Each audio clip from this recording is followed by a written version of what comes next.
EXW부터 시작해가지고 CIF까지 이제 각 11개 규칙을 이제 각각 살펴봤습니다. 근데 이제 오늘 보게 될 내용은 A1부터 A10, B1부터 B10까지의 그 각 조건의 매도인의 의무와 매수인의 의무에 대해서 좀 자세하게 살펴보도록 하겠습니다. 그리고 그 앞에 있어서 이제 실제 사용 그 FOB라는 게 여러분들이 인커텀스 상의 FOB만 있다라고 생각하면 안 되는 게 FOB라는 건 ICC가 인커텀스를 제정하기 이전부터 훨씬 오래 전부터 존재했었고 200년 전부터 있었던 것이고 그래서 그런 클래식 FOB가 있습니다. 그리고 그 클래식 FOB를 바탕으로 ICC가 인커텀스를 만들었고요.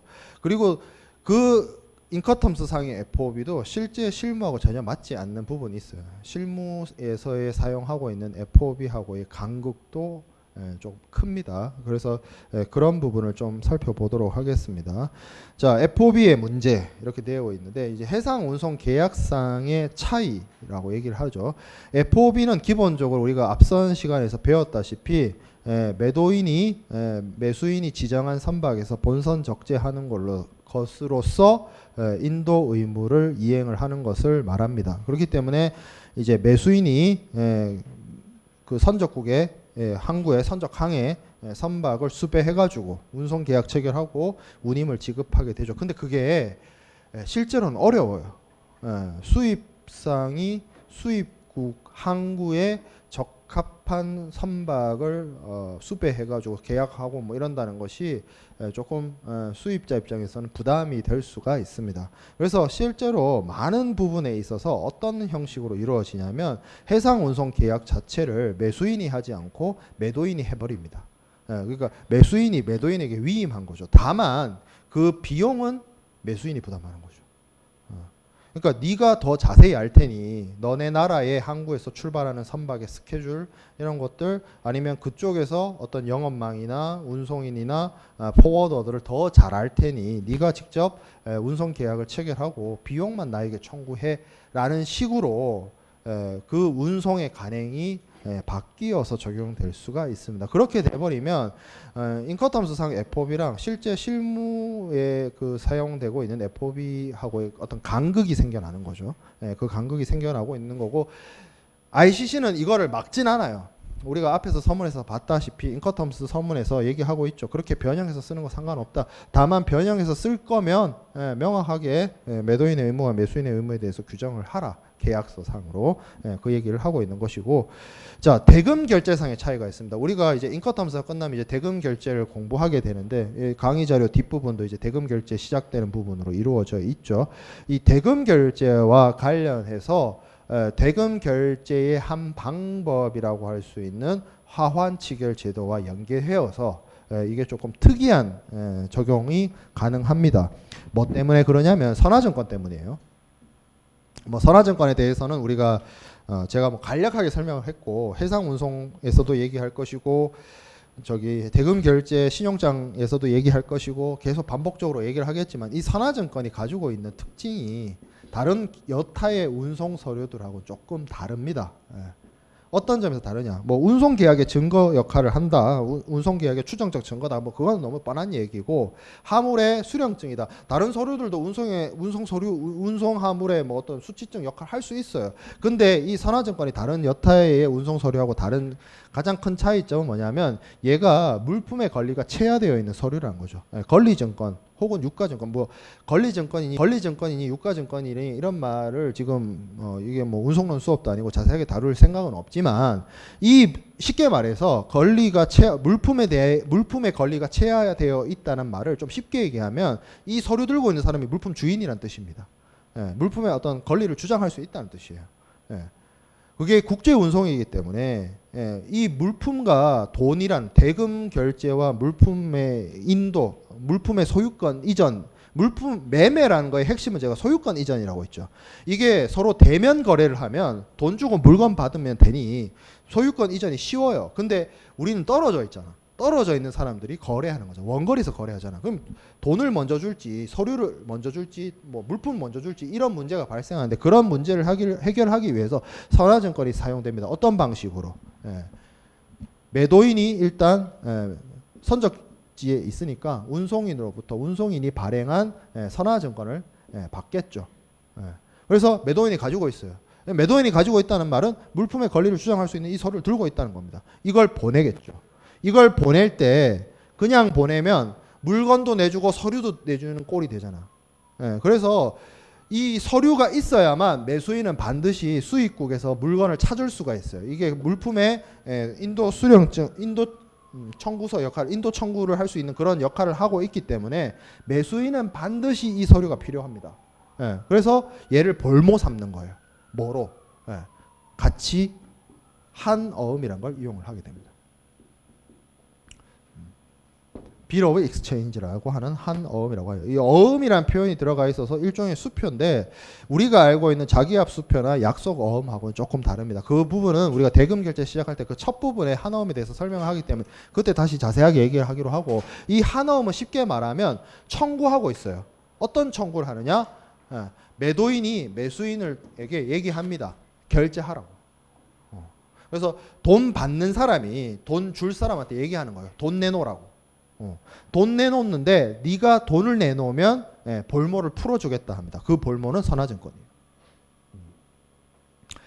그러니까 매수인은 한어음, 이게 어음이잖아요. 수표잖아요. 수표를 결제하면 수표를 결제한다. 수표를 받았는데 돈을 준다는 게 좀 이해가 안 될 수 있는데 그래서 한어음이에요. 그래서 익스체인지 되어 있다는 뜻에서 Bill of Exchange입니다. 수표를 받으면 돈 받는 거 아닌가요? 돈 주는 게 아니라 그거는 약속어음이에요. 약속어. 자기압 수표. 수표 받으면 돈 받는 거잖아. 그런 건 다 자기압 수표나 약속어음을 말하는 거고, 환어음은 수표를 받으면 돈을 내야 돼. 그 일종의 청구서야. 대금 청구서 역할을 합니다. 이 한어음. 그래서 결제를 하면 이 서류를 줘요. 그래서 이런 방식의 대금 결제 방식, 대금을 수취하는 방식, 대금을 획득하는 방식을 뭐라고 얘기하냐면, 여기도 얘기를 하고 있지만 하환어음 치결 방식이라고 합니다. 좀 유식한 말로. 다른 뭐 무역 결제론 수업이나 이런 데 보면 하환어음 치결 제도에서 자세하게 설명되어 있는 부분들이 있을 겁니다. 이걸 더 줄여서 하환치결 제도라고 합니다. 어음 빼고. 근데 실제로 이게 화물에 대한 서류와 환어음을 엮어서 같이 이용을 해서 대금 결제를 취급하는 방식이라 해서 뭐 하환치결 이렇게 얘기를 하는데, 이거는 사실 신용장에서 쓸 수도 있고요. 신용장에서 쓰게 되면 여기 중간에 은행을 결치겠죠. 그래서 은행이 지급 약속을 하고 뭐 그 은행에 통해서 이제 대금 결제를 받는 것이 될 것이고, 추심에도 할 수 있습니다. 하려면 할 수 있어요. 다만 이제 은행에 지급 하격이 없다는 그 차이밖에 없어요. 혹시 신용장 방식만 하환치결이라고 생각할 수 있는데 그런 건 아니에요. 한어음과 이 선화증권을 묶어서 같이 대금 결제하는 방식을 그냥 하환치결 제도라고 합니다. 자, 그렇게 되면 이게 이런 방식으로 대금 결제를 하게 되면, 신용장 방식이나 추심 방식을 사용하게 되면 무슨 문제가 있냐면, 우리가 알고 있는 FOB는 FOB잖아. 인커텀스상 FOB잖아. 뭐예요? 매도인이 여기 본선에다가 딱 실어주면 FOB죠. 끝나죠. 그러면 본선에 적재하거나 이렇게 조달하면 뭐가 되는 거예요? 물품의 인도가 이루어지는 것이고 위험이 이전되죠. 위험이 이전되고 뭐예요? 이 이후 발생하는 모든 비용은 매수인 것이 되고, 그리고 이 물건은 누구께 돼요? 뭐 매수인께 되는 거지. 매수인이 위험 부담을 하잖아. 매수인이 운송 도중에 발생하는 어떤 추가적인 모든 비용이나 위험 다 부담하잖아. 매수인 거라고 할 수 있죠. 쉽게 말해서. 매수인 거가 돼야 되는데 매수인 거가 안 돼요. 왜 그러냐면 매도인이 선화증권을 들고 있거든. 그래서 매수인은 실제로 본선에서 적재돼가지고 물품이 인도됐습니다만, 매수인이 이 화물에 대한 처분권을 획득하는 시점이 언제가 돼요? 선화증권을 획득하는 시점이 되겠죠. 대금 결제해 줄 때까지 유예되는 거죠. 물품에 대한 권리 취득이. 그래서 이 부분이 대금 결제적인 측면에서 인커텀스상 FOB하고 모순점이 발생할 수 있습니다. 여기 말하고 있는 부분이. 그래서 그런 식으로 좀 대금 결제상의 차이가 나타날 수 있다. 자, 매도인의 추구와 임무 이렇게 되어 있는데, 이거는 이제 FOB가, 세상에는 FOB가 굉장히 많아요. 프리 온보드란 말을 사용하고 있는 이 대금 정형거래 조건이 엄청 많은데, 대표적으로 클래식 FOB가 있습니다. 혹은 뭐 엄격한 의미의 FOB. 이건 진짜 옛날에 200년 캐리비안 해적 시대 때, 대항해 시대 때, 그때 FOB 말이에요. 대항해 시대 때는 FOB는 없었어요. 그 뭐 1400년대 이때까지는 모르겠는데 어쨌든 굉장히 오래된 FOB, 원래 오리지널 FOB 아니면 클래식 FOB라는 표현을 안 쓰면 뭐 엄격한 FOB, 그래서 스트릭 FOB 뭐 이런 표현을 씁니다. 이런 FOB가 있고 또 우리가 지난 시간에 살펴봤던 인커텀스 상의 FOB가 있어요. 그리고 우리 여러분들이 혹시 무역 업체나 아니면 물류 기업이나 아니면 대기업을 가더라도 대기업에도 다 해외 구매팀이 있고 뭐 구매 전략팀이 있고 해외 뭐 사업부가 있고 이러니까 거기에 아니면 아예 그냥 해운 업체나 해상보험 업체를 해상보험 회사를 가게 되면 거기에 부장님, 과장님이 있을 거 아니에요. 그 부장님, 과장님이 쓰시는 부장님 FOB가 있어요. 이거는 실무에서 쓰는 FOB라는 뜻이죠.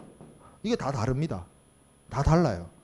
같을 수가 없어요. 자, 기본적으로 클래식 FOB는 전형적으로 선박을 기준으로 본선에 딱 실어주면 끝이에요. 누구의 할 일이? 매도인의 할 일이. 정말 범선 하나 타고 무역하던 그 시절 때부터 생겨난 관습이기 때문에 딱 매도인의 할 일은 뭐만 해주면 돼. 본선에 딱 실어주면 끝. 거기서부터 알아서 할 겁니다. 매수인이. 그게 클래식 FOB고, 그래서 뭐 수출 통관이라지 이런 건 뭐 부대적인 어떤 여러 가지 비용이나 이런 거 다 매수인 할 일입니다. 근데 여기에 여러 가지 매도인의 의무가 추가되죠. 어떤 의무? 뭐 예를 들어서 뭐 매도인이 선적국에서 준비를 한다든지 수출 통관을 한다든지 물품에 대해서 뭐 본선 적재를 하거나 조달을 한다거나 해서 이 클래식 FOB보다 매도인의 의무가 더 추가됐어요. 그게 인커텀스 상의 FOB입니다. 여러분들 지난 시간에 공부했던. 그리고 실제 실무에서 적용되는 FOB는 여기서 더 나아가서 여기서 이렇게 얘기하고 있는 허한 치결이나 앞에서 얘기했던 운송 계약상의 간행을 반영을 해서 실제적으로는 매도인이 운송 계약을 체결하고 보험 계약도 체결하고 다 한다는 거죠. 다만 뭐 비용만 매수인이 부담하는 그런 형태로 이루어지는 경우가 많은 부분을 차지합니다. 그런 식으로 바뀌어서 사용되고 있다. 그래서 그 부분이고, 자, 그 다음에 매도인의 의무와 매수인의 일반 의무 이렇게 해가지고 A1, B1 이렇게 되어 있는데 여기서부터는 각각 11가지 조건을 이렇게 수평이란다. 뭐 어떻게 해야 되지? 각각을 이렇게 잘라서 봤다면 이제부터는 옆으로 이렇게 이제 갑자기 행렬이 생각나네. 그렇죠. 내가 고등학교 다닐 때는 행렬이 그 공통수학이든 수일이든 그 제일 앞에 있어가지고 맨날 그 공부 안 하는 애들이 거기만 새까맣게 보고 그랬는데 요새는 행렬 잘 안 배운다며. 내가 그 고등학교 선생님인 친구한테 물어보니까 확률 통계도 선택이라면서요. 요즘 고등학생들은. 그러면서 겁을 주더라고 나한테. 확률 통계를 안 배운 애들이 이제 대학을 갈 거야. 그러면서 어떻게 가르치려? 아 괜찮아. 나는 계량 분석이나 저 경제학 가르치는 교수가 아니야. 그러면서 이제 다른 경제학과 교수님들 이제 박 터지겠네. 이제 확률 통계를 왜 선택으로 바꿨지? 이해가 안 돼. 그래요. 우리가 할 내용이 많으니까 사이드 얘기 접어놓고, 자, 그러니까 매트릭스로 보는 거예요. 매트릭스로. 그래서 각각 조건을 이렇게 봤으면 이제 세부적으로 각 조건에 해당되는 부분이 어떤 식으로 매도인의 의무와 매수인의 의무로 규정되어 있는지를 좀 살펴보겠습니다. 그래서 첫 번째 A1과 B1에는 매도인의 일반 의무, 매수인의 일반 의무가 있어요. 그래서 요 내용은 EXW부터 CIF까지 내용이 다 똑같아요. 별로 차이가 없어. 그래서 같이 얘기하죠. 매도인은 매매계약에 일치하는 물품 및 상업송장과 그 밖의 일치성에 관해서 계약에서 요구되는 증거를 제공해야 된다. 그렇죠. 물품 일치하는 계약에서 일치하는 물품을 제공한다. 너무나 당연한 의무 아니에요. 자, 그 다음에 당사자 간에 합의되어 있거나 간섭이 있는 경우에 A1 에서 A10까지의 규정된 서류는 그에 상응하는 전자적인 기록이나 절차에 의해서 할 수 있다. 전자적인 문서로 할 수 있다는 거죠. 꼭 종이 문서일 필요는 없다는 거죠. 페이퍼리스 할 수 있다는 거죠. 자, 매수인의 의무 봅시다. 매수인의 의무도 EXW부터 CIF까지 다 똑같습니다. 대금 지급해야 된다. 너무나 당연한 얘기죠. 자, 그 다음에 필요한 서류 이런 것들 전자적 기록이나 절차로 대신할 수 있다. 그래서 너무 일반적인 제너럴 오블리게이션이 구현되어 있습니다. 똑같아요. 이거는 각 조건마다. 자, 그 다음에 A2, B2. 그래서 허가, 승인, 보안 수속, 이제 시큐리티와 관련된 거죠. 그리고 기타 절차에 대해서 나와 있는데 이제 이 허가 승인이란 게 일종의 수출 통관, 수입 통관과 관련되어 있어요. 수출 통관, 수입 통관. 그리고 보안 수속은 뭐 AO 같은 이제 9.11 테러 이후에 발생하게 된 여러 가지 보안 관련된 절차들을 얘기를 하는 것인데, 자, 매도인의 의무와 매수인의 의무로 왼쪽에는 매도인 의무, 오른쪽에는 매수인의 의무가 구현되어 있는데 EXW부터 봅시다. EXW의 매도인의 의무. EXW에서 얘기하고 있습니다. 적용 가능한 경우에 매도인은 매수인의 요청에 따라 매수인의 위험과 비용으로 물품의 수출을 필요한 수출 허가나 공적 허가를 받는데 협조해야 된다. 자, 그 다음에 적용 가능한 경우에 매도인은 매수인의 요청에 따라 매수인의 위험 비용으로 자신이 보유하고 있는 물품의 보안 통과와 관련된 뭐 AU 인증 뭐 이런 거겠죠. 정보를 제공해야 된다. 뭐 하면 돼요? 협조 제공하고 정보 제공하면 됩니다. 사실 뭐 딱히 하는 건 없어요. 왜? EXW니까. 매도인의 최소 의무니까. 자, EXW의 매수인에 봅시다. 적용 가능한 경우에 자신의 위험과 비용으로 수출, 수입 허가 그리고 수출 통관 누가 한다? 매수인이 한다. 그렇죠. 근데 여기 보면 매도인 쪽도 그렇고 매수인도 그렇고 이 말 시작할 때 앞에 그런 말이 등장을 합니다. 적용 가능한 경우에. 근데 이 적용 가능한 경우에란 뜻은 국제 간의 물품 이동에 있어서 뭐 수출 절차라든지 수입 절차가 꼭 항상 있는 게 아니에요. 어떤 경우도 있어요. EU 같은 경우에. 제가 그런 게임을 요새 하고 있는데 그 트럭을 타고 화물을 싣고 프랑스에서 독일 가면 그냥 통과합니다. 그냥 통과해요. 그냥 통과해요. 제가 근데 아직 게임을 많이 해보지 않아서 라트비아나 이런 그 비EU 국가로까지는 안 넘어가 봤는데 비EU 국가로 넘어가면 세관을 통과해야 된단 말이야. 그런 게 구현되어 있대요. 내가 직접 해보진 않아서 그 부분은. 그 뭐예요? 물품의 이동이 반드시 나라에서 나라로 국경 이동을 한다 해가지고 이런 수출 통관, 수입 통관을 반드시 하는 게 아니란 거죠. 그래서 적용 가능한 경우란 말은 뭐예요? 수출 통관, 수입 통관을 해야 되는 거면 하는 거고 안 해도 되면 안 해도 되는 거예요. 적용 가능한 경우란 그 말 뜻에는. 자, 그 다음에 FCA, FAS, FOB, CFR, CIF가 있습니다.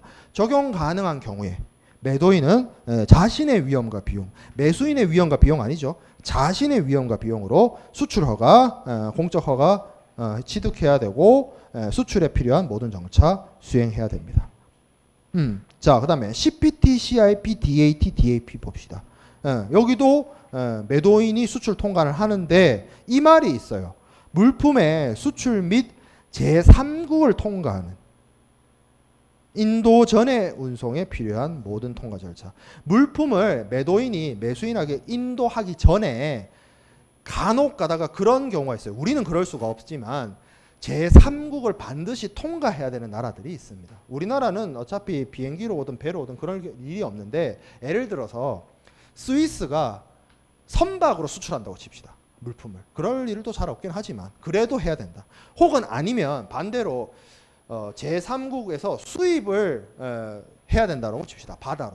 그러면 반드시 스위스 같은 경우에는 항구가 없기 때문에 바다에 인접한 항구가 없기 때문에 필수 불가결하게 네덜란드나 독일이나 프랑스를 통과하게 되어 있어요. 그렇기 때문에 제3국을 통과하는 데 있어서의 절차 이런 거 지금 CPT, CIP, DAT, DAP는 뭐예요? 목적지까지 물품을 매도인이 가져다 주거나 그렇게 운송되는 데 있어서의 필요한 비용을 부담을 하거나 해야 되죠. 그런 거죠. 그래서 제3국 통과 비용을 매도인에게 부담을 하고 있는 겁니다. 자, 근데 여기 보면 CFR, CIF는 그런 말이 없는데 CPT, CIP는 있어요. 이게 간혹 가다가 정말 그런 경우는 잘 드물긴 한데 이런 경우가 있습니다. 그러니까 CPT, CIP라는 게 결국에는 매도인이 운송인한테 인도하는 건데 그 운송인한테 인도하는 지점이 뭐 제3국을 통과해서 인도를 한다든지 아니면 중간에 그 중간에 껴 있다든지 뭐 그런 경우가 있을 수 있어요. 예를 들어서 스위스에서 다른 나라로 수출을 하는데 그 운송인이 그 스위스 안에 있는 것이 아니라 뭐 네덜란드에 있다든지 그러면 통과해야 되잖아. 통과해서 가져다 줘야 되잖아. 그런 경우를 가정을 해서 이야기를 하고 있는 부분입니다. 매수인 측도 매도인이 안 하면 매수인이 해야 되니까 제3국 통과에 대한 얘기가 있죠. 자, 그다음에 DDP의 경우에는 매도인 쪽의 의무가 중요하죠. 왜? DDP의 경우에는 매도인이 뭐 한다? 여기 지금 파란색으로 되어 있는 부분 수입 통관해야 되잖아요. 그렇죠? 그래서 그 규정이 이야기하고 있습니다. 자, A3와 B3 운송 및 보험 계약. 실제로 그래서 원문을 들여다보면 EXW A3 딱 가보면 구분되어 있어요. 앞부분에 운송 계약에 대한 이야기가 있고 뒷부분에 보험 계약에 대한 이야기가 있습니다. 그래서 그 운송과 보험에 대해서 같이 얘기하고 있습니다. 그래서 EXW의 매도인의 운송 계약 의무를 살펴보죠. 의무가 없어요. 보험 계약 보죠. 의무가 없습니다. 자, EXW의 매수인의 운송 계약 의무가 없어요. 매수인의 보험 계약 의무 없어요. 그럼 누가 하죠? 매도인도 의무 없고 매수인도 의무가 없고 답답한 사람이 하겠죠. 그죠? 누가 답답하겠어요? 매수인이 답답하죠. 왜? 물건이 지금 어디다 놓였어요? 매도인의 창고에 있잖아. 그럼 이거 가져갈 사람은 매수인이죠. 답답하면 자기가 하겠죠. 근데 여기서 의무 없다는 건 뭐냐면 인커텀스에서 말하는 의무라는 거는 내가 나를 위해서 필요에 의해서 혹은 선택에 의해서 하는 행동을 의무라고 하지 않아요. 제가 설명할 때 그런 얘기를 했죠. 내가 아침에 운동 나가는 거 나랑 잡은 약속 그건 내가 나가고 말고다. 근데 남하고 잡은 약속은 그 사람하고의 약속이기 때문에 일단 나가야 된다. 왜? 상대방한테 난 그렇게 하기로 했기 때문에 그런 의미에서의 의무입니다. 그러니까 여기 지금 의무 없다, 의무 없다, 의무 없다, 의무 없다는 매도인이 매수인을 위해서 할 필요가 없고 매수인이 매도인을 위해서 할 필요가 없다는 얘기예요. 필요한 경우에 EXW이기 때문에 매수인은 자기 자신을 위해서 필요하면 운송계약을 체결하면 됩니다. 매도인하고 그건 상관이 없어요. 매도인은 일단 물건을 이렇게 딱 던져주면 네 알아서 해라기 때문에 매수인이 그걸 자기 나라로 가져가든 아니면 수출국 내에서 그러니까 이런 경우도 있을 수 있잖아요. 매수인이 EXW로 매도인으로부터 샀는데 자기 나라로 안 가져가고 그 나라에서 그냥 사용을 한다든지 아니면 제3국으로 가져간다든지 수입국이 아니라 그러니까 매수인 나라로 아니라 제3국으로 가져가는 경우도 발생할 수 있죠. 그건 필요에 의해서 하면 됩니다. 여기서 의무 없다는 말은 그 뜻이에요. 자, FCA, FAS, FOB 봅시다. 운송계약 의무 없죠. 의무 없어요. 매도인은. 자, 매수인 봅시다. 매수인은 자신의 비용으로 물품을 지정 인도 장소 뭐 FOB 같은 경우에는 이제 지정 선적항이 되겠죠. FCA의 경우에는 인도 장소일 것이고 지정 선적항으로부터 운송하는 계약을 체결해 가지고 이행을 해야 되겠죠. 그래서 여기는 계약 체결해 줘야 돼요. 이거는 해줘야 됩니다. 매수인이 운송계약 체결해야 돼요. 왜 운송계약을 체결해야 되냐면 지금 FAS나 FOB 같은 경우를 봅시다. 매도인은 선측에 선박의 선측에 인도를 하거나 본선에 실어야 되죠. 선적해야 되죠. 본선 적재해야 되죠. 근데 그 선박을 수배를 해야 될 거 아니야. 누가? 매수인이. 그래서 매수인이 어떤 선적 항구에 그 선박에 운송계약 체결해가지고 선박을 딱 갖고 이 선박에 실으라고 얘기를 해줘야 매도인이 실을 수 있는 건 아니에요. 그러니까 이거는 매수인과 매도인의 의무 이행과 관련해서 매수인이 반드시 해야 됩니다. 운송계약 체결은. 물론 앞에서 살펴본 것처럼 실무적인 FOB에서는 이거를 계약 체결을 매도인한테 넘겨줄 수는 있지만 비용 부담 자체는 누가 한다는 거예요. 매수인이 한다는 거죠. 결국에는 매수인이 해야 할 일입니다. 매수인이 비용을 부담하기 때문에.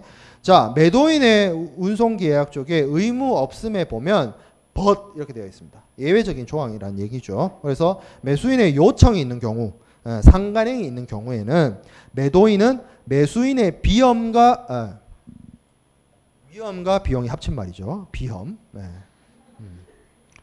아침에 잠을 좀 못 자서 말이 헛나오고 있어요. 발음이 원래 그렇게 발음이 좋은 사람이 아닌데 알고 있어요. 그 사투리가 심해서 발음이 안 좋다는 사실을. 하지만 수면 부족하니까 이게 더 발음이 세네요. 자, 위험과 비용입니다. 내 비용 아니에요. 매수인의 위험과 비용이에요. 그걸로 어떻게 한다? 통상적인 규칙에 따라서 운송계약 체결할 수 있습니다. 해줄 수 있잖아. 지금 이거 했잖아. 부장님 FOB 얘기했잖아. 그렇죠? 근데 이게 의무가 아니기 때문에 거절할 수도 있어요. 매도인 안 해. 나 이거 안 해. 할 수 있습니다. 그러니까 선택이란 거죠. 선택. 의무가 아니라 선택이다. 자, 보험계약도 의무 없죠. 당연히 매도인 입장에서. 다만 아무래도 수출국 쪽에서 만약에 운송이 시작된다라고 하면 수출국의 보험회사에 대한 어떤 정보라든지 회사 정보, 어떤 보험회사가 좋은지 우리는 틀면 나오는 게 보험 광고죠. 보험회사 광고죠. 요새는 좀 덜하긴 합니다만. 보험회사에 대한 정보를 잘 알 수 있는데 미국 사람이 한국 보험회사에 대한 정보를 쉽게 접하거나 알 수가 없죠. 어떤 회사가 평판이 좋은지. 그런 거 알 방법이 없잖아. 그래서 필요한 정보를 요청하면 필요한 정보를 제공할 의무가 있습니다. 자, 그다음에 CFR, CIF, CPT 그리고 바로 뒤에 나오는 CIP의 경우에는 운송계약과 보험계약에 있어서 매도인의 의무가 부담이 되죠. 그래서 매수인 쪽을 보면 CFR, CIF, CPT, CIP의 경우에는 매수인은 운송계약을 체결할 의무가 없고요. 보험계약도 체결할 의무가 없습니다. 다만 필요한 경우에 정보 제공을 해줄 필요는 있어요. 그 정도밖에 없습니다. 자, CFR의 매도인의 의무 왼쪽에 거 보면 기본적으로 매도인은 인도 장소로부터 인도 지점으로부터 지정 목적항까지 여기 나오는 지정 목적항이 CFRD에 나오는 그 항구가 되겠죠. 그래서 그 항구까지 운송되는데 필요한 계약을 체결해야 됩니다. 아니면 그렇게 되어 있는 계약을 내가 중간에 사가지고 조달해야 됩니다. 자, 보험에 대한 의무는 없어요. 근데 CIF에 보면 위에 CFR과 밑에 CIF를 비교해 보면 똑같은데 뭐만 달라졌죠? CIF에서는 매도인의 보험계약 체결 의무가 규정되어 있습니다. 이 보험계약 체결 의무는 매도인이 매수인을 위해서 보험을 들어주는 겁니다. 상대방을 위해서 의무를 이행을 해야 돼요. 나머지 9개 조건은 누가 누구를 위해서 보험 드는 거 없습니다. 내가 필요하면 보험 드는 겁니다. 운송 중 주 운송 구간에 발생할 수 있는 위험을 부담하는 사람이 그 위험에 대한 위험 관리적인 측면에서 리스크 매니지먼트적인 측면에서 보험 알아서 드는 거예요. 자기 필요한 만큼. 자, 그 다음에 CPT. 매도인은 인도 장소로부터 또는 그 인도 장소에 합의된 인도 지점이 있을 때는 그 지점으로부터 지정 목적지까지. 이 지정 목적지가 CPT 뒤에 나오는 장소겠죠. 어떻게 한다? 운송계약 체결해야 됩니다. 혹은 그런 계약을 조달하거나 해야 됩니다. 자, 그 다음에 CIP의 경우에 똑같죠. 똑같은데 매도인의 보험계약 체결 의무 내용이 들어가 있습니다. 자, DAT, DAP, DDP. 여기는 매도인이 물품을 어떤 특정한 터미널, DAT의 경우에는 혹은 어떤 특정한 장소, DAP의 경우에는 거기까지 가져다 놔줘야 해요. 그렇죠? 그렇기 때문에 매도인이 자신의 비용으로 지정 목적항이나 목적지 터미널까지 혹은 목적지 어떤 지정된 장소까지 운송하는데 적합한 운송계약을 체결하고 하도록 할 수 있습니다. 목적지의 경우에 DAP, DDP의 경우에는 이제 목적지가 나올 것이고 아니면 이제 DAT의 경우에는 터미널이 나오겠죠. 그런 차이가 있을 것인데 여기 보면 DAT, DAP, DDP에 보험계약 체결의 의무가 없어요. 매도인이 매수인을 위해서 보험 들어줄 의무가 없습니다.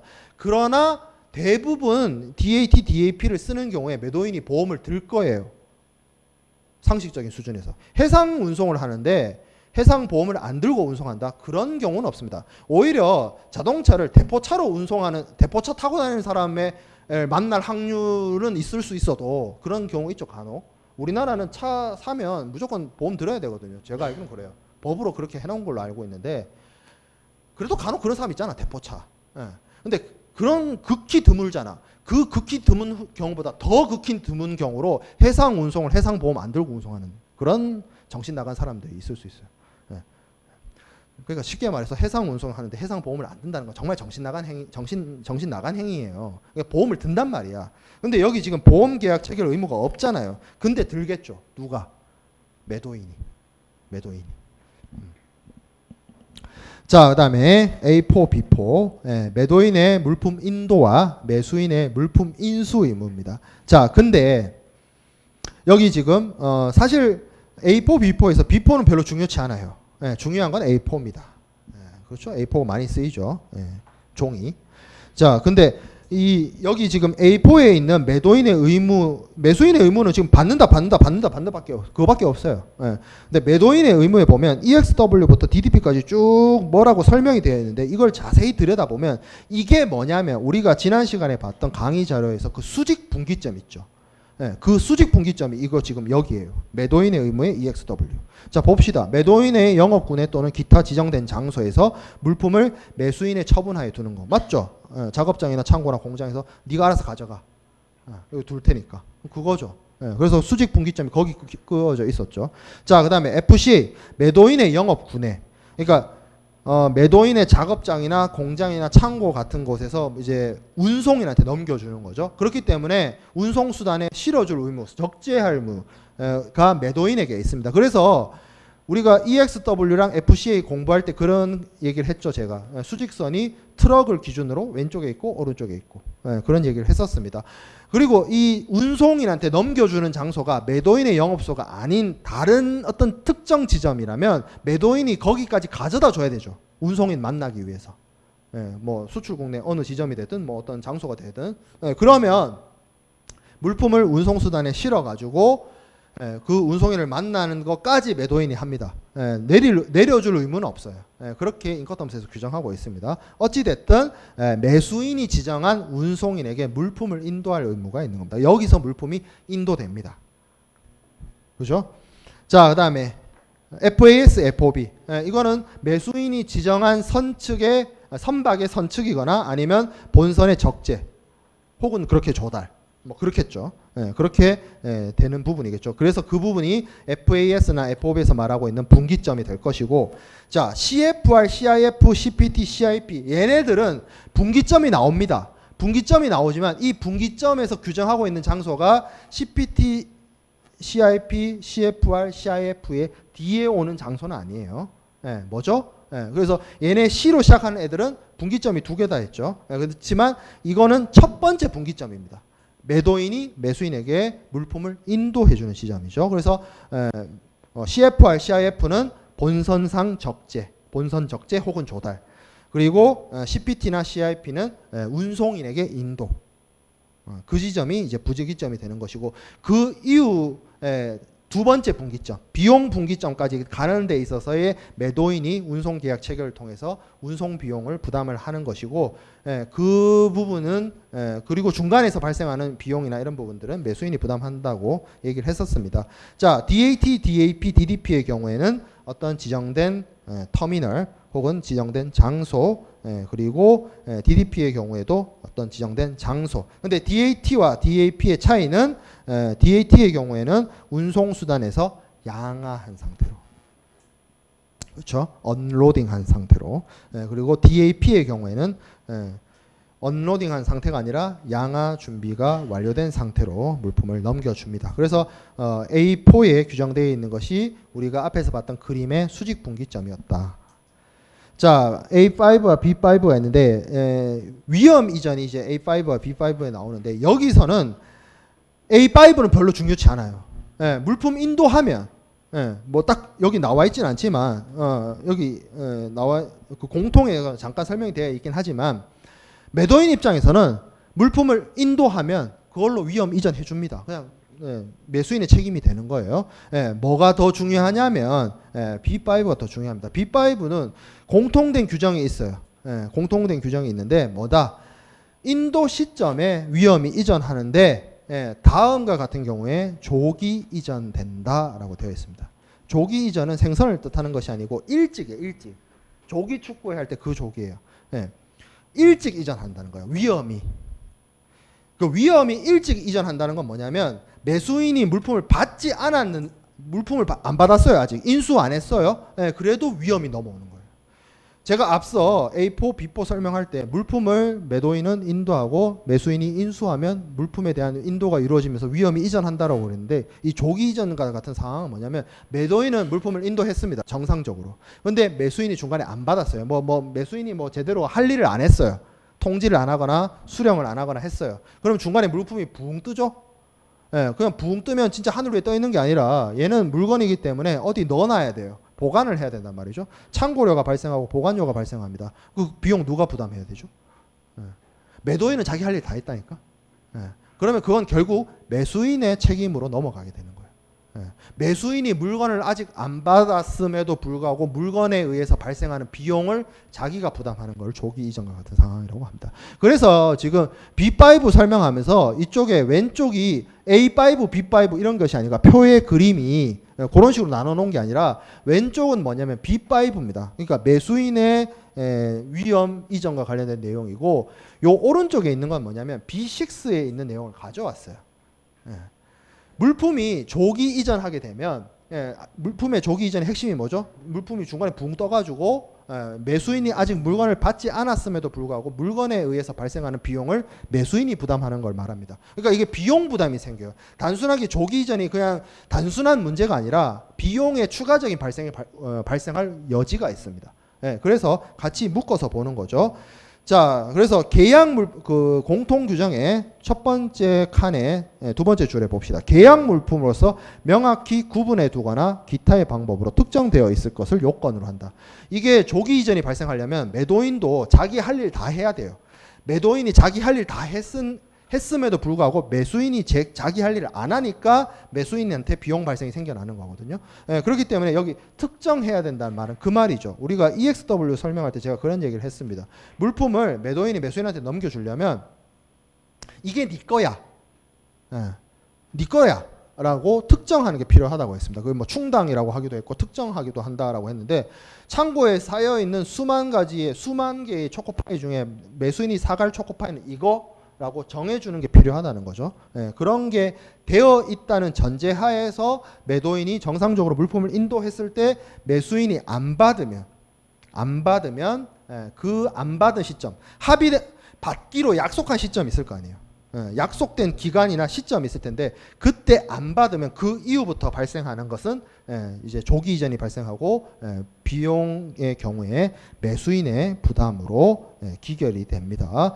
자, 그래서 이런 조기 이전 사유가 어떤 것들이 있느냐? 공통되게 B7에 있는 통지를 안 했을 때 발생합니다. 매수인이 B7에 있는 통지를 안 했을 때 발생해요.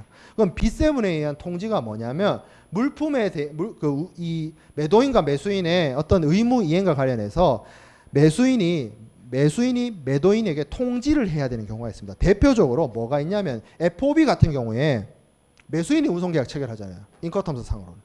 그러면 매도인이 모르죠. 뭘 몰라요. 어떤 선박에 실어야 될지 모르죠. 그렇기 때문에 매수인이 매도인한테 야 어떤 선박에 실어? 얘기해줘야지 매도인이 물품의 본선 적재를 할 수 있잖아요.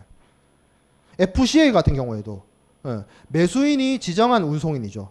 그러면 매수인이 운송인을 지정해줘야 매도인이 그 운송인한테 갖다 줄 거 아니에요. 그런 통지를 하도록 하고 있습니다. B7은 여기 뒤에 나와 있어요. 그렇죠.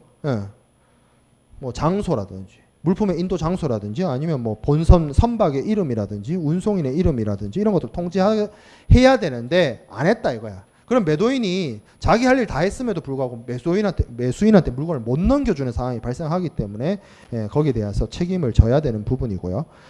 자, 그 외에도 EXW의 경우에는 매수인이 물품을 임의 처분하에 자기의 임의 처분하에 놓였는데 안 가져갔어요. 그러면 조기 이전이 됩니다. 자, FC의 경우에 앞서 얘기했던 것처럼 운송인을 지정을 안 했어요. 그러면 문제가 생기겠죠.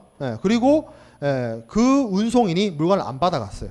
매도인으로부터. 그래도 문제가 생기겠죠. 자, FAS나 FOB도 마찬가지입니다. 선박을 지정을 안 해주거나 선박이 제때 도착하지 않아서 매도인이 물건을 제대로 못 실어요. 그러면 당연히 책임져야 되죠, 매수인이. 자, 그 다음에 B2에 따가 아니라 DAT, DAP, DDP 밑에 보면 매수인이 B2에 따른 의무 이행을 못한 경우 이렇게 되어 있는데 통지가 아니라 B2에 따른 의무 이행을 못했을 때 조기 이전이 발생한다라고 되어 있습니다. 이 B2에 따른 의무는 뭐냐면 물품의 수입 통관 말이에요. 예를 들어서 수출자가 미국 사람이고 한국의 수입자가 물건을 수입해 오는데 DAP 조건을 써가지고 중앙대학교 흑석 캠퍼스 310간이라고 정했다고 칩시다. 그럼 외국 물품이 우리나라 들어오는 거잖아. 그러면 반드시 수입 통관을 해야 됩니다. 근데 한국의 수입자가 수입 통관을 안 해버려요. 그러면 죽다 깨어나도 미국의 수출자는 절대 여기 중앙대학교에 물건 가져다 놓을 수가 없어요. 수입 통관이 안 된 물건을 중앙대 뭐 보세구역도 아니고 중앙대학교가 절대 못 가져 놓습니다. 그걸 말하는 거예요. 매수인이 수입 통관해라라는 거죠. 자, 그다음에 A6, B6 매도인의 비용 부담과 매도인의 비용 부담과 매수인의 비용 부담. 그래서 공통되게 어떤 게 공통되느냐? A3에서 발생하는 비용. A3가 뭐였냐면 운송 계약 그리고 보험 계약이었어요. 그래서 운송 계약을 매도인이 체결하고 보험 계약을 매도인이 체결하면 그 비용 매도인의 부담이죠. 그리고 그 밑에 물품이 A4에 따라서 인도될 때 A4가 뭐였죠? 분기점이었죠. 분기점. 그래서 제가 그런 얘기를 했잖아요. 분기점 왼쪽은 매도인의 책임, 그리고 매도인의 비용, 그리고 분기점 기준으로 오른쪽은 매수인의 책임, 매수인의 비용. 지금 그 얘기잖아. 그 얘기하고 있잖아. 그죠? 자, 그리고 여기에 더해서 몇 가지 추가 비용들이 있습니다. EXW의 경우에는 수출 통관 비용을 매수인이 부담하겠죠. 자, 그 다음에 FCA나 FAS나 FOB의 경우에는 수출 통관 비용을 뭐 매도인이 부담을 할 것이고, 매수인은 뭐 수입 통관 비용이나 제3국 통관 비용 뭐 이런 것들을 할 것이고, 위험의 조기 이전에 따른 비용, 이거는 우리가 앞에 표에서 봤던 그거예요. 조기 이전이 발생했을 때 어떤 창고료나 보관료 같은 거 매수인이 책임져야 되겠죠. 자, CFR 그리고 CIF, CPT, CIP의 경우에는 여기 보면 운임 및 운송 계약에 따라 매도인의 부담에 속하는 기타 비용 해가지고 하물의 적재와 양육 비용을 얘기하고 있습니다. 이게 THC죠. 하물을 운송수단에 싣고 내리는 비용이 원칙적으로는 요 C조건들 있죠. C조건. C조건에서는 매도인 부담입니다. D조건 아니에요. C조건에서. CPT, CIP, CFR, CIF. 근데 이런 경우에도 이 모순되는 말이 이쪽에도 있어요. 매수인 쪽에도. 운송 계약에 따라 매도인이 부담하지 않는 목적창까지 물품에 발생한 비용, 양육비 포함해서. 매도인이 부담하지 않기로 한 비용 외에는 전부 다 매수인의 부담입니다. 왜? 분기점이 어디 있었어요? 물품의 본선 적재 시부터 분기점이 끊겼잖아. 그래서 그 이후부터 합의해서 매도인이 운송 비용이나 운임을 대신 내어주기로 했는데 그 합의한 내용은 매도인이 내는데 합의하지 않은 부분, 새로 생겨난 부분, 그리고 뭐 순간적으로 이후에 예상치 못해서 발생했던 비용 이런 것들은 다 매수인의 몫이에요. 매수인이. 만약에 실제로 매도인이 양육비, THC를 부담하지 않기로 했어요. 그러면 매수인이 부담합니다. 그런 식으로 규정해놨어요. 이거는 C조건의 경우에, C조건의 경우에.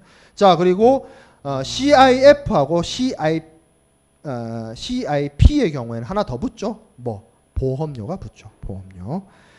자, 그 다음에 DAT, DAP, DDP의 경우에 DAT와 DAP의 경우에는 매도인은 수출 통관, 그리고 매수인은 수입 통관, 그리고 위험 조기 이전 비용 이 부분이고, DDP의 경우에는 매도인 쪽에 하나 더 붙었죠. 뭐 매도인의 수입 통관 의무 이행이 붙어 있습니다. 자, 그 다음에 A7과 B7, 이건 뭐 앞에서도 얘기를 했다시피 매도인은 매수인에게 내용을 통지해야 되고 매수인도 매도인에게 내용을 통지해야 됩니다. 자, 그래서 매도인은 EXW에서는 물품이 매수인의 이비 처분 상태로 놓이게 되는 장소와 일자, 그러니까 네가 알아서 가져간데 그 장소나 시점을 이야기를 해야 됩니다. 그리고 매수인의 경우에도 물론 이게 매도인이 알아서 매수인 보고 가져가 하는 거겠지만 상황에 따라서 어떤 그 장소나 시점을 매수인이 결정할 수도 있어요. 만약에 그렇게 되는 경우라면 매수인이 정해서 통지하도록 되어 있습니다. 자, FCA 물품을 매도인이 운송인에게 인도했어요. 그럼 인도한 사실을 알려주면 됩니다. 매수인한테. 야, 넘겼다. 뭐 이렇게 알려주면 되겠죠. 그리고 만약에 운송인이 제때 안 받아가요. 그럼 뭔가 문제가 생긴 거죠. 계약상의 문제든 뭐 이행상의 문제든. 그러면 운송인이 안 받아간다. 자기가 그냥 안 받아가네 하고 그냥 집에 돌아갈 문제가 아니라 상대방한테 알려줘야 될 거 아니에요. 그렇죠? 그리고 당연히 매수인은 운송인이 누군지는 기본적으로 알려주고 시작을 해야 되겠죠. 그리고 뭐 장소나 시점 이런 것들도 알려줘야 될 것이고 FAS, FOB는 선박을 얘기해 줘야 되겠죠. 가장 중요하죠. 어떤 선박이 실어야 되는지를 알아야 되니까 그 부분이 있을 것이고 CFR, CIF, CPT, CIP의 경우에도 마찬가지로 물품이 매도인이 인도했다. 그리고 너에게 간다. 사실을 알려줘야 되겠죠. 그리고 매수인은 이 C 조건들의 경우에는 매도인이 매수인을 위해서 운송계약, 보험계약을 체결하기 때문에 뭘 정확하게 알려줘야 되냐면 목적 항구나 목적 지점을 정확하게 알려줘야 됩니다. 그죠? 이 각 조건의 뒤에 오는 그 장소들 정확하게 알려줘야 되고 DAT, DAP, DDP의 경우에는 물품이 실제로 너에게 가고 있다는 사실을 알려줘야 될 것이고 그리고 매수인은 그러면 당연히 그 장소, 플레이스나 혹은 터미널 그런 거를 정확하게 알려줘야 되겠죠. 그런 부분에 대해서 정확한 통지 의무를 부여하고 있습니다. 자, 그 다음에 AA과 BA 그래서 A8, B8 인도 서류와 인도 증거. 그렇죠? 그래서 여기는 뭐 사실 인도 증빙, 매수인의 인도 증빙과 관련해서는 EXW만 중요해요. 여기는 왜냐하면 매수인이 알아서 가져가는 것이기 때문에 그때 이제 적절한 증거를 제공을 해야 되는 거고 나머지는 매도인이 제공하는 것을 받으면 돼요. 그렇죠? 지금 읽어보면 매수인은 A8에서 상정하는 바에 따라 제공된 인도 증빙을 인수, 밑에도 인수. 그러니까 매도인은 앞에서 우리가 A4, B4에서 제가 B4가 별로 중요치 않다는 게 물품 받으면 돼. 여기 A8, AA, BA에서도 매수인은 서류 받으면 돼. 그거예요. 그러면 이 서류가 뭔지가 중요한데 FCA, FAS, FOB에는 매도인은 자신의 비용으로 물품이 A4에 따라 인도되었다는 어떤 통상의 증빙을 제공을 해야 됩니다. 뭐 어떤 증명이면 된다는 거죠. 증명. 그래서 영어 표현으로 뭐라고 얘기하고 있냐면 proof of delivery. 딜리버리한 증거를 제공한다. 이렇게 되어 있어요. 실제 원문상으로도. 그리고 추가적으로 매도인은 매수인의 요청에 따라 매수인의 위험과 비용으로 매수인이 운송 서류를 획득하는 데 협조하도록 되어 있습니다.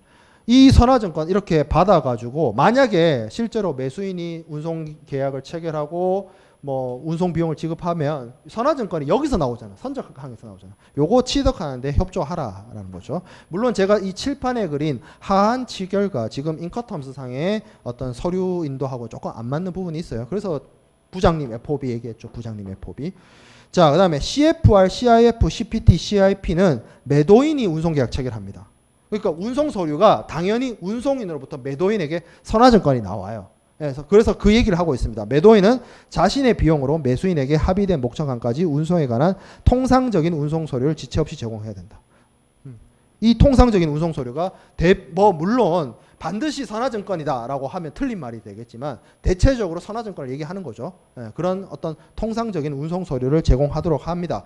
그래서 이 CFR, CIF, CPT, CIP에 보면 이 운송 서류에 대한 설명이 따로 되어 있어요. 그래서 운송 서류는 계약 물품에 대한 운송 서류여야 하고 합의된 선적 기간 안에 선적된 것이어야 되고 그래서 발행된 것이어야 되고 그리고 매수인이 항구에서 이 목적항에서 물품을 찾을 수 있도록 하는 거예요. 물품을 청구할 수 있는 그런 선화증권 내지는 통상적인 운송 서류여야 하고 달리 합의되지 않는 한 매수인이 후속 매수인, 이 후속 매수인이란 게 우리가 운송 중 전매 설명할 때 제가 얘기했던 뉴 매수인 말하는 겁니다. 두 번째 매수인. 그런 매수인한테 선화증권의 유통만으로 물품을 팔 수 있는 그런 선화증권이에요. 그래서 얘기를 하고 있는 거죠. 이게 물론 여기서 선화증권이라는 얘기는 안 하지만 이게 다 가능하려면 이거밖에 안 돼요. 이게 다 가능하려면. 그렇죠. 물론 그 운송정 전매를 뭐 가정하지 않는다라고 하면 다른 뭐 시웨이빌이나 뭐 다른 운송 서류가 사용되어질 수는 있지만 뭐 어찌 됐든 대표적인 서류가 선화증권이라죠. 근데 이제 혹시 다른 데서 통상적인 운송 서류 이퀄 선화증권 하면 틀린 말입니다. 다른 운송 서류 올 수는 있어요. 근데 이제 이 대체적으로 선화증권이 쓰일 것이다라는 겁니다. 자, 운송 서류가 유통 가능한 형식으로 복수의 원본이 발행된 경우 선화증권이 원본 한 통만 나오는 게 아니라 보통 세 통 뭐 이렇게 발행되거든요. 그래서 그렇게 복수의 원본이 발행됐을 때는 전통을 다 제시해야 됩니다. 왜냐하면 하나라도 세면 문제가 될 수 있기 때문에 그래요. 자, 그래서 인도에 대해서 이러한 인도에 대해서 매수인이 운송 서류 트랜스포트 다큐먼트를 인수해야 됩니다. 자, 그리고 DAT, DAP, DDP의 경우에는 물품의 인도를 수령할 수 있도록 하는 서류를 제공하도록 되어 있습니다. 근데 이 서류도 뭐 대체적으로 이거에 맞는 서류들이 보통 에어웨이빌이나 시웨이빌 같은 서류들이 될 텐데 어찌됐든 뭐 명확하게 그렇게 특정 서류를 얘기하지 않고 뭐라고 얘기하고 있냐면 딜리버리 다큐먼트 이렇게 얘기하고 있습니다. 어찌됐든 이런 서류를 제공하고 매수인은 인수한다라는 거죠. 자, 그 다음에 점검, 포장, 하인, 물품의 검사 이렇게 되어 있는데 매도인은 똑같아요. EXW부터 DDP까지 다 똑같습니다. 그래서 매도인은 물품을 인도하기 전에 물품에 대해서 체킹을 해야 되죠. 실제로 계약 내용과 일치한지 수량이나 중량이나 뭐 이런 데에서 품질이나 이런 데서 문제가 발생하지 않는지에 대해서 점검할 의무가 있습니다. 그리고 뭐도 해야 된다. 포장. 포장 잘해야죠. 그죠? CISG에서도 강조했잖아. 포장 충분하라고. 그 다음에 화인 제대로 표시해야 되죠. 그래서 물품에 대한 점검, 포장, 그리고 화인 이게 매도인의 의무고요. 매수인은 물품의 검사라고 되어 있는데 이게 선적점 검사하고 연관되어집니다. 쉽게 생각해 보면 기본적으로 외국에서 물품이 예를 들어서 수출국에서 수입국으로 넘어가잖아요. 그러면 물품이 수출국에서 수입국으로 이동하게 되면 이게 새롭게 들어가는 나라에 어떤 검역상이나 방역상의 문제를 일으킬 수 있어요. 지금 뭐 저기 어디냐 저 돼지가 무슨 뭐 돼지가 걸리는 무슨 병이 지금 돌고 있다면서요. 그게 지금 우리나라에 안 들어오게 하려고 세관 당국에서도 굉장히 준비하고 노력하고 있는 걸로 알고 있는데 그렇죠. 그래서 검사를 요구를 할 수 있어요. 수입국 정부가 수입국의 법령이나 이런 걸 제도를 통해서 수입자에게 물품을 수출국에서 출발하기 전에 선적 전에 검사하도록 강제시킬 수 있습니다. 도착한 다음에 검사하면 그건 이제 검역이 되는 건데 아예 수출국에서 출발하기 전에 검사하도록 그게 이제 선적 전 검사라고 하는 거예요. PSI라고 합니다. 프리시먼트 인스펙션 뭐 이렇게 해가지고 선적 전 검사라고 해요. 이거를 수입국 정부가 수입자한테 요구할 수 있어요. 수입국의 법률로. 그리고 간혹 가다가 이런 경우도 있어요. 수출국에서 수출국 선적전 검사를 요구하는 경우도 있어요. 강제하는 경우가 있습니다. 자기 나라에서 물건이 나가는데 자기 나라에서 나가는 물건에 대해서 선적전에 검사하도록 강제하는 경우도 있습니다. 근데 수출국 정부가 강제하는 선적전 검사든 수입국 정부가 강제하는 선적전 검사든 상식적인 수준에서 우리가 판단을 해봤을 때 수출국이 강제하는 거는 수출자가 하면 되고 수입국에서 강제하는 건 수입자가 하면 돼요. 그죠? 그래서 여기 지금 FCA부터 DAP까지는 그런 식입니다. 매수인은 강제적인 선적전 검사에 드는 비용을 부담한다. 부담하죠. 근데 어떤 경우? 수출국이 강조하는 경우. 그거는 매수인이 할 게 아니라 누가 하면 돼요? 매수인 부담 X 해놨죠. 누가 하면 돼요? 수출국이 강제하는 선적전 검사는 수출자가 하면 돼요. 그렇겠죠. 근데 EXW는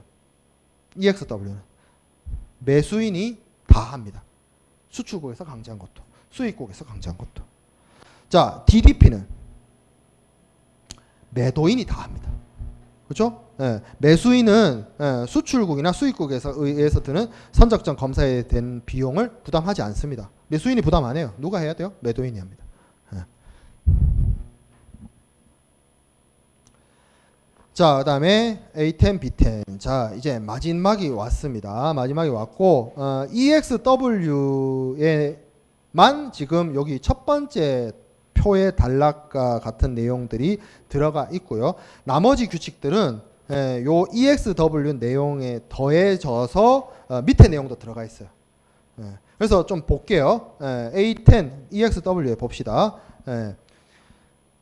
매도인은 적용 가능한 경우에 매수인의 요청에 따라서 매수인의 위험과 비용으로 뭐 수출이나 뭐 이런 것들을 하는 데 있어서 필요한 서류를 제공하거나 정보를 제공해 줄 수 있다. 그렇죠? 자, 그다음에 다른 규칙의 추가에 B10의 쪽을 봅시다. 그러니까 표에 지금 표가 4개로 구성되어 있는데 오른쪽 아래 거 봅시다. 오른쪽 아래 거. 매수인은 적용 가능한 경우에 매도인의 요청에 따라 매도인의 위험과 비용으로 매도인이 뭐 물품의 운송이나 이런 거에 필요한 서류와 정보를 취득하는데 협조할 수 있다. 지금 이렇게 왼쪽에서 오른쪽 아래로 봤죠. 그러면 오른쪽 위에서 왼쪽 아래로 봅시다. 뭐라고? B10의 EXW. 매수인은 매도인이 그런 준비를 하는 데 있어서 그러니까 매도인이 지금 매수인을 위해서 매수인의 위험과 비용으로 정보 제공해 준다 그랬잖아요. 근데 이 정보를 제공해 주고 협조를 하는 데 있어서 만약에 비용이 발생했어요. 그러니까 상대방한테 지금 이게 뭐 길게 설명되어 있는데 간략하게 얘기해서 이거 뭐 내용을 여러분들 읽어보면 알겠지만 핵심적인 내용이 뭐냐면 어떤 사람이 매도인이 됐든 매수인이 됐든 상대방한테 정보 제공을 해줘요. 정보 제공. 협력을 해줍니다. 그러면 이걸 해주는 건 의무인데 이걸 해주다가 어떤 비용이 발생해요. 그럼 그 비용은 누가 부담한다? 정보 받는 사람이 부담하는 거. 그러잖아 지금. 정보 제공하는데 서류 획득하는데 발생한 모든 비용과 비용을 상환한다라고 되어 있죠. 그러니까 정보 획득과 서류 획득과 관련된 어떤 도움을 주는 것은 의무인데 매도인도 의무고 매수인도 의무인데 이걸 통해서 발생하는 비용을 부담하는 측면은 정보를 제공받거나 서류를 제공받는 사람 쪽에 있다. 그 얘기를 하고 있습니다. 이게 이제 A10과 B10이에요. 자, 그래서 우리가 앞에서 얘기했던 것처럼 행렬처럼 인커텀스를 가로로도 쑤시고 세로로도 쑤셨어요. 그래서 수박 하체하듯이 이렇게 사각형으로 이렇게 차곡차곡 잘라가지고 얘기를 했습니다. 사실 인커텀스 2010을 이거보다 더 깔끔하게 정리할 수는 없어요. 자아자찬입니다. 이거보다 더 쉽게 가르칠 수도 없어요. 물론 대충 가르치면 더 쉬울 수는 있어요. 대충 가르치면 이거보다 더 쉽게 가르치지. 근데 제대로 가르치면서 더 쉽게 가르칠 수는 없어요. 근데 그걸 파악하는 방법은 우리가 앞에서 봤던 것처럼 이제 그림을 통해서 살펴보고 지금 A10에서 B10 이제 우리가 표로 봤죠. 수직으로 보고 수평으로 봤죠. 그렇게 연상해서 학습을 하면 도움이 될 것 같습니다. 자, 오늘은 여기까지 하고 다음 주에 결제 나갑시다. 대금 결제.